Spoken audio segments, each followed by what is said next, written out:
Baltimore success story is coming into view on our starboard side here at Tide Point.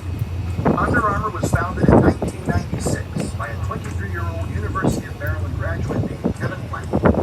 Plank played football for the Maryland Terrapins during his college career, and he hated going to the locker room after games and practices only to find his cotton t-shirt beneath his uniform and equipment soaked with sweat.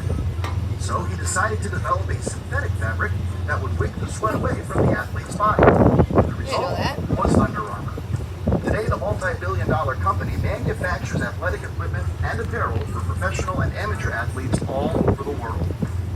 This complex was originally built by Procter & Gamble in 1929 and used to manufacture soap products, including Tide detergent. Hence the name, you have to get down so Tide we get in front of it. From the water, we can see the 3 round silos known as You gotta get down so you can get your... The murals painted on the tanks depict Get down so I can get your picture. Olympic swimmer Michael Phelps, Baseball Hall of Famer and Ironman Cal Ripken Jr., and former NFL linebacker Ray Lewis. In 2024, Under Armour relocated to their new campus at the Baltimore Peninsula.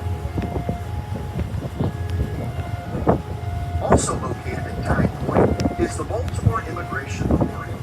According to the Baltimore Immigration Project, 1.5 million European immigrants arrived in Baltimore from 1821 to 1914, trailing only New York and Boston.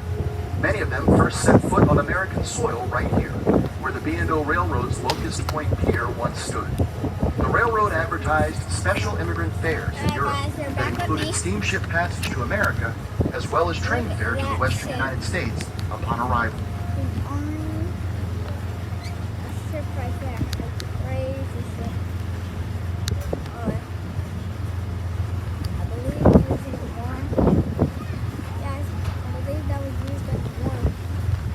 In 1634, 2 ships, the Ark and the Dove, carrying just over 200 English settlers and indentured servants, sailed up the Chesapeake Bay, landed at St. Clement's Island, and officially established the colony of Maryland.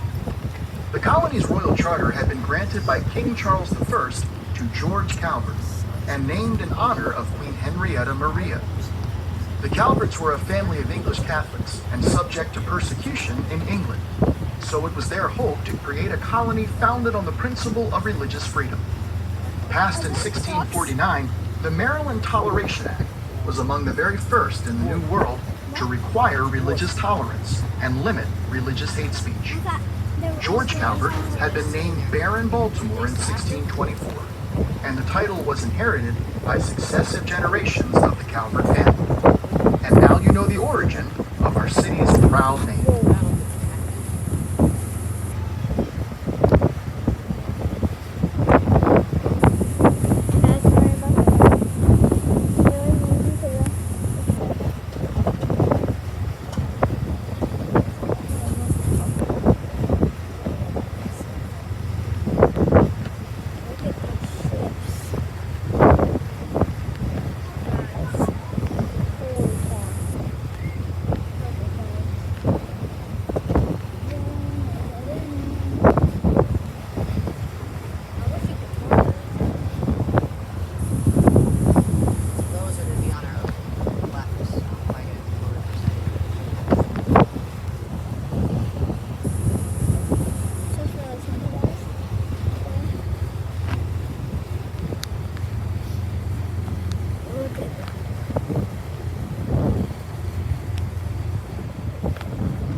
Baltimore plays a vital role in the local, national, and international economy. Its inland location makes it one of America's westernmost eastern seaports. Cargo offloaded here and headed for points west has a shorter distance to travel on land via truck or rail than cargo offloaded in other East Coast ports. As a result, billions of dollars worth of foreign commerce are handled in Baltimore each year. It is among the nation's top 10 busiest ports by gross tonnage. In fact, many of the European cars you see on American roads today arrived in this country at the Port of Baltimore. American coal, mined in Pennsylvania, West Virginia, and Ohio, is exported to Europe via the port as well. The Port of Baltimore provides employment for thousands of workers, both directly and indirectly. In addition to the enormous container ships coming and going, well-known leisure cruise lines now make use of the port on a regular basis as well.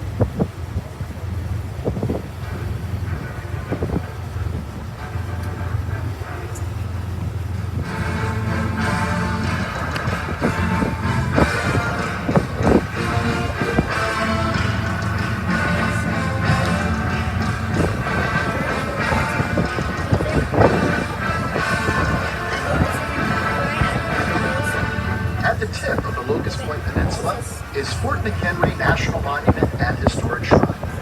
It's the only site in the United States with that dual designation, and it played an extremely important role in our nation's history.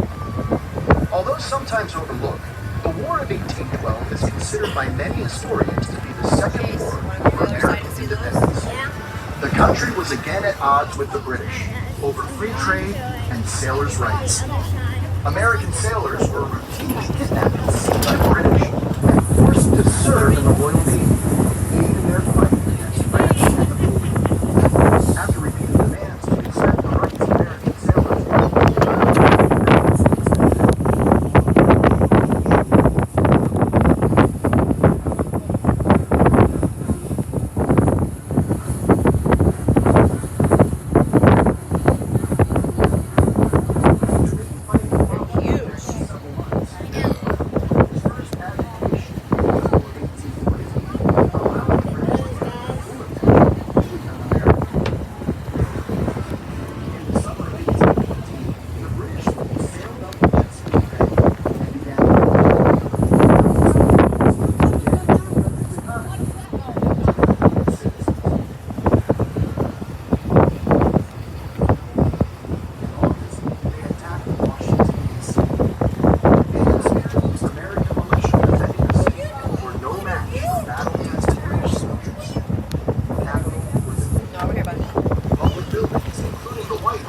were burned.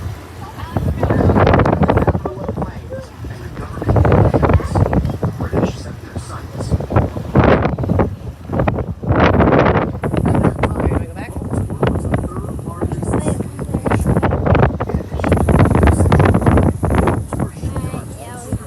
Hundreds of extremely fast